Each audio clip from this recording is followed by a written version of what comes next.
मराठी भाषा दिनानिमित्त जगभरातल्या सर्व मराठी बांधवांना आपल्या माध्यमातून मी शुभेच्छा देतो. कवी ग. पाटील तुम्हाला माहीत नसतील, फार छान कवी होते. त्यांची एक कविता मी आपल्यासमोर सादर करतो. कवितेचं नाव आहे देव. देवा तुझे किती सुंदर आकाश, देवा तुझे किती सुंदर आकाश, सुंदर प्रकाश सूर्य देतो. सुंदर चांदण्या, सुंदर चांदण्या चंद्र हा सुंदर, चांदणे सुंदर पडे त्याचे.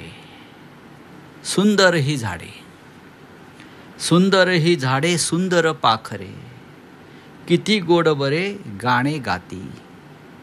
सुंदर वेलींची सुंदर ही फुले, सुंदर वेलींची सुंदर ही फुले, तशी आम्ही मुले देवा तुझे. इतुके सुंदर जग तुझे जर, इतुके सुंदर जग तुझे जर, किती तू सुंदर असशील.